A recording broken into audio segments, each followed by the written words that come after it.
یہ ہاتھ سے بھی موقع نکل جائے گا اگر لوگوں نے یہ SOPs کو آبزرو نہ کیا.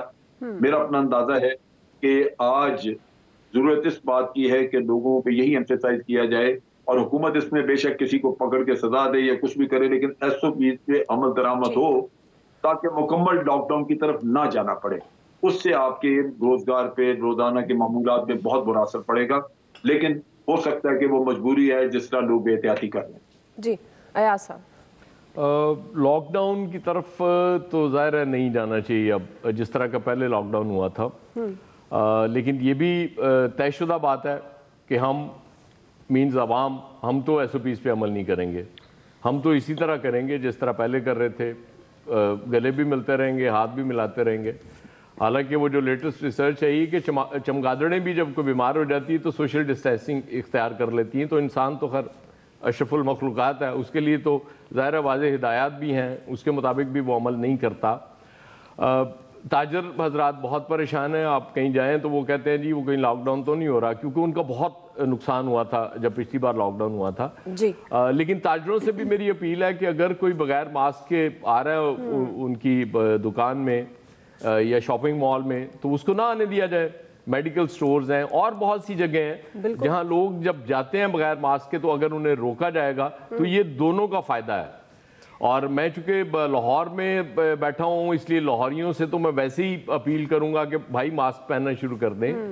آپ نے اگر کرونا سے بچ بھی جائیں گے تو اسموگ سے نہیں بچ سکیں گے. جتنی اسموگ بڑھ گئی ہے یہاں فضا میں, اتنی آلودگی ہو گئی ہے. وہ ابھی مجھے ایک دوست کہہ رہے تھے یار وہ سمجھ نہیں آ رہی, نہ میں نے کچھ ایسا کھایا نہ پیا ہے, گلے میں درد ہونا شروع ہو گیا ہے, آنکھوں میں وہ پانی سا آ رہا ہے. تو میں نے کہا اس کا تو سمپل وجہ اسموگ ہے. اسموگ سے بچنے کے لیے بھی یہ بہت ضروری ہے. اوور آل یہ دو طرفہ, یہ نہیں ہے کہ 100% لوگ اسی طرح کر رہے ہیں, کچھ لوگ احتیاط بھی کرتے ہیں, لیکن وہ تعداد بہت تھوڑی ہے. تو ان کی احتیاط کے لیے ضروری ہے کہ جو لوگ چاہتے ہیں ان کے بزنسز بند نہ ہوں, وہ ان کو مجبور کریں کہ بھائی اگر آپ نہیں پہن کے آئے ہو تو آپ دکان کے اندر نہیں آ سکتے. پھر یہ معاملات کچھ بہتری کی طرف ٹھیک ہو گئے. جی عامر الیاس رانا صاحب. دیکھیں ظاہر ہے کہ یہ جو لاک ڈاؤن کی سچویشن سامنے آ رہی ہے اور جو ایاز صاحب نے کہی کاروبار بھی تباہ ہوا, مجھے تو ہمارے 2-3 ایکسپرٹس کی گفتگو میں 2-3 لوگوں کے میسیجز آ گئے کہ خدا کا واسطہ لاک ڈاؤن نہ کرنا, پہلے ہی کاروبار تباہ ہے اور سب چیزیں خراب ہو جائیں گی اگر لاک ڈاؤن ہوا.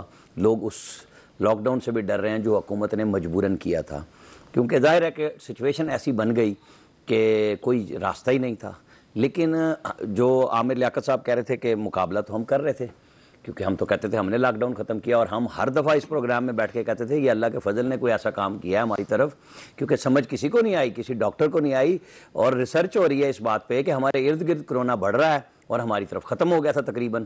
لوگ بھولنے کی تیاری میں تھے اور ہم پروگرام سے جگاتے تھے کہ بھائی یہ ابھی آ سکتا ہے, پھیل سکتا ہے, جو کہ پھیل رہا ہے. ظاہر ہے احتیاط تو ہر ایک کو کرنی ہے, لیکن اگر گورنمنٹ نے اس کا 3 ڈبہ زیادہ بجایا تو لوگ کہیں گے یہ PDM کے جلسوں کی وجہ سے کر رہے ہیں, اور اس بات کی بڑی احتیاط کی ضرورت ہے. کیونکہ فیصل بھائی اس پروگرام میں کہہ چکے, کراچی میں خاص طور پہ کچھ علماء کرام کے بڑے بڑے جنازے ہوئے, اور جہاں ہزاروں کی تعداد میں لوگ آئے اور کوئی ایک سمٹم رپورٹ نہیں ہوا کہ وہاں پہ آئے ہیں اور اس کی وجہ سے کرونا پھیلا ہے. لہٰذا ایک بات کلیئر ہے کہ پبلک اجتماعات میں بالکل ترویج نہیں کر رہا یہ بات کہہ کے کہ پبلک اجتماعات ضرور ہونے چاہیے. وہاں پہ وہی بات کہ پرائم منسٹر صاحب کیوں نہیں باز آتے ان اجتماعات سے جہاں پہ چاہے خیمے لگائیں چاہے کنونشن سینٹر میں AC میں بیٹھیں. اگر آپ بٹھا کے لوگوں سے بات کر سکتے ہیں تو آپ دوسرے کو تلقین نہیں کر سکتے, پھر آپ پہ تنقید ہوتی ہے. تو پہلے تو آپ کو خود ماڈل بننا ہے, آپ ماڈل نہیں بنتے. پہلے آپ لاک ڈاؤن پہ بھی تیار نہیں ہوتے اور مجبوراً پھر صوبوں نے کیا, اور مرکز نے جس دن انکار کیا اس دن صوبوں نے اناؤنس کیا تھا, پہلی دفعہ یاد ہوگا اس بات کا. جی بالکل. تو پالیسی کے لیے جہاں پالیسی سازی ہوتی ہے پارلیمنٹ کی, ہر چیز کو نہ تو ہمیں سیاست میں لے جانا چاہیے, لیکن جب آپ قوم کو تقسیم کا باعث بن رہے ہوں تو پھر تقسیم کو ختم کرنے کے لیے جگہ ہے پارلیمنٹ. وہاں پہ سیریسنس شو کریں, وہاں پہ پابندیاں لگائیں کہ جیسے پہلے سٹارٹ میں کیا تھا کہ کتنے لوگ آئیں گے, کتنے فاصلے سے بیٹھیں گے. آپ مثال بنیں, آپ مثال بنائیں گے. لیکن اگر آپ صرف ٹیلی ویژن پہ بیٹھ کے ہمارے ٹائم پہ آ کے 8-8 ایک ایک گھنٹہ تقریریں کریں گے وزراء، 8 وزیر بیٹھ جائیں گے، بیٹھ کے کہ جی میں یہ بتا رہا ہوں، میں یہ بتا رہا ہوں. حالانکہ ایک وزیر کا تو ابھی قصہ آ رہا ہے کہ اس نے چترال کا وزٹ کرنا ہے اور اس نے لکھ دیا کہ گلگت بلتستان حکومت میرے دورے کا انتظام کرے، جنہیں یہ نہیں پتا اس حکومت میں کہ چترال کے پی میں ہے اور وہ جی بی کو کہہ رہے ہیں. اللہ ہی جانے کیا بنے گا. فیصل حسین صاحب. دیکھیں آپ نے سوال میں بتایا کہ 14 افراد جو ہیں وہ کرونا سے جو ہے وہ 24 گھنٹے میں ہلاک ہو گئے. ظاہر ہے یہ آپ نے حکومت کا دیا ہوا ڈیٹا جو ہے وہ بتایا کہ 14 افراد ہلاک ہو گئے. تو حکومت نے کوئی ایسا ڈیٹا دیا ہے کہ 24 گھنٹے میں کینسر سے کتنے لوگ مرے، حرکت قلب بند ہونے سے کتنے لوگ بنے، ایکسیڈنٹ سے کتنے لوگ مرے، گردے فیلئر ہونے سے کتنے لوگ مرے؟ کوئی ایسا ڈیٹا حکومت نے دیا ہے؟ صرف 14 افراد مرے گے آج پاکستان میں، صرف 14 افراد مرے 24 گھنٹے کے اندر. دیکھیں کرونا سے احتیاط کرنا ایک الگ بات ہے، کرونا کو بطور خوف اپنے اوپر سوار کر لینا بالکل ایک الگ بات ہے. دیکھیں ہم روز اول سے بات کر رہے ہیں کہ کرونا ایک سائنسی ایشو ہے، اس مسئلے کو ہم نے سائنسی بنیادوں پر ہی حل کر سکتے ہیں. اب یہ ماسک کی جو بات آ رہی ہے تو یہ ماسک کو ہمیں دیکھنا پڑے گا کہ ماسک کے بارے میں سائنس کیا کہتی ہے اور ماسک کی اثر انگیزی کتنی ہے، کہ سڑک کے اوپر ماسک پہننا کتنا ضروری ہے یا ضروری نہیں ہے، اور ایئر کنڈیشن کمرے کے اندر ماسک پہننا کتنا ضروری ہے یا ضروری نہیں ہے. اس کا کسی نے کوئی سائنٹیفک جو ہے تجزیہ کرنے کی پورے 22 کروڑ کی آبادی میں کسی نے کوشش کی، کسی سائنسدان نے کوئی ریسرچ دی کہ ماسک کہاں پہ پہننا چاہیے اور ماسک کیوں نہیں پہننا چاہیے؟ آپ کو میں کراچی کی مثال دوں کہ کراچی کے جو پسماندہ علاقے ہیں، نئی کراچی، اورنگی، کرنگی، وہاں آپ چلی جائے آپ کو ڈھونڈنے سے ایک آدمی بھی ماسک پہنا ہوا نہیں ملے گا. اچھا یہاں کے پوش علاقے میں آ جائے ڈی ایچ اے میں، یہاں تو لوگ سوتے میں بھی ماسک پہن کے سو رہے ہیں اتنے ڈرے میں. تو کیا ڈی ایچ اے میں جو ہے وہ کرونا نہیں ہو رہا ہے اور نئی کراچی میں جو ہے وہ سارے کرونا سے مر رہے ہیں؟ آپ اگر تناسب نکالیں گے تو بڑی حیرت انگیز بات نکلے گی. ڈی ایچ اے میں کرونا کے مریض آپ کو زیادہ ملیں گے اور جو نارتھ کراچی، اورنگی، کرنگی ہے وہاں جو ہے کرونا کا تناسب جو ہے وہ آپ کو زیادہ ملے گا. تو ہم مسئلہ ہم لوگوں کے ساتھ یہ ہے کہ ہم اس مسئلے کا سائنسی حل تلاش نہیں کر رہے گا. ہم جب تک سائنسی حل تلاش نہیں کریں گے ہم اس مسئلے کے اس کی کیئرنگ تک نہیں پہنچ سکتے. لیکن دنیا نے اس کی ٹریٹمنٹ تو ایجاد نہیں کی، کیئرنگ سیکھ لی ہے، لیکن ہم کیئرنگ بھی نہیں سیکھ پا رہے. کرونا فیملی کا جو وائرس ہے وہ جسم کی باڈی میں 6 مہینے تک رہتا ہے. اگر وہ مردہ حالت میں بھی ہے تو وہ پازیٹیو دکھائے گا. تو کرونا فیملی میں تو جس کو نزلہ فلو ہے وہ بھی کرونا فیملی میں آتا ہے، تو اس کو بھی کیا کرونا کی بنیاد پہ آپ اس کو آئسولیشن میں رکھ دیں گے؟ ٹھیک. اس پر ہمارا جو فیلئر ہے ہمیں اپنے فیلئر پہ غور کرنا پڑے گا کہ اس پورے کرونا میں ہمارے جو برانڈ تھے سائنس کے وہ کہاں کھڑے رہے، انہوں نے کیا کیا، کون سی ریسرچ کی. اس وقت جو ویکسین آ رہی ہے اس پہ ہمیں اصل کام اس پہ کرنے کی ضرورت ہے. اس میں ہمارا اپنا کیا کنٹریبیوشن ہے، کوئی کنٹریبیوشن ہے یا نہیں ہے، یا اس کے لیے بھی ہم بھیک مانگیں گے؟ امریکہ ویکسین بنائے گا تو پہلے اپنے لوگوں کو لگائے گا یا ہمیں دے گا پہلے ویکسین؟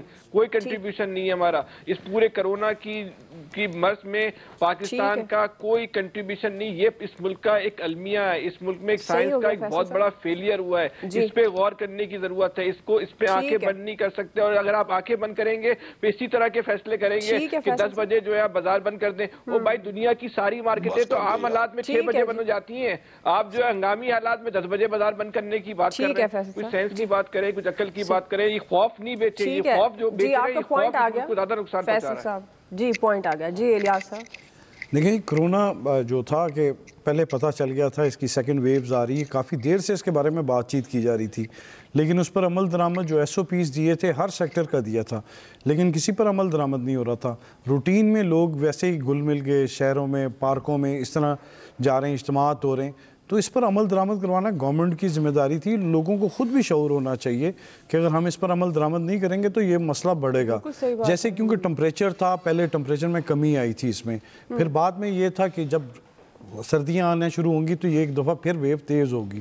اور دیکھ لیں دوسری لہر جو ہے وہ تیز ہوئی ہے. آپ لاہور میں دیکھ لیں جو سب سے بڑا پنجاب کا ہاسپٹل میو ہاسپٹل، اس میں آپریشنز وغیرہ بند کیے ہیں اور اس میں ایمرجنسی لگ گئی ہے، اور کیونکہ پیشنٹس کی تعداد زیادہ ہونے لگ گئی ہے. پہلے ہی ڈاکٹرز کہہ رہے تھے کہ اگر نہیں کریں گے تو زیادہ حالات خراب ہوں گے مزید. اب پیشنٹس زیادہ انکریز ہو رہے ہیں، ڈے بائی ڈے دیکھنے میں بڑھ رہے ہیں، اور اس کے علاوہ دیکھیں اموات بھی زیادہ بڑھ رہی ہیں. تو یہ ایسی صورتحال میں جو گورنمنٹ ہے بس اب یہ کیا کر رہی ہے؟ شادی ہال دوبارہ کھل گئے تھے، اس میں اسی طرح لوگ آپس میں مل رہے تھے، جل رہے تھے، اسکول بھی کھل گئے ہیں. تو اب یہ جو صورتحال ہے ایک دفعہ یہ جیسے سمارٹ لاک ڈاؤن کی طرف اس طرح جاری تھی کہ گورنمنٹ کو پہلے کہہ دیا تھا محکمہ صحت نے کہ یہ ہو رہا ہے صورتحال. تو اس پر عمل درآمد کروانے کے لیے گورنمنٹ کو چاہیے تھی مشینری کو کہ عمل درآمد کراتے، اس کے بارے میں لوگوں کو آگاہ کرتے کہ سیکنڈ ویو. لوگ تو یہ مان نہیں رہے تھے کہ جی اب ختم ہو گیا.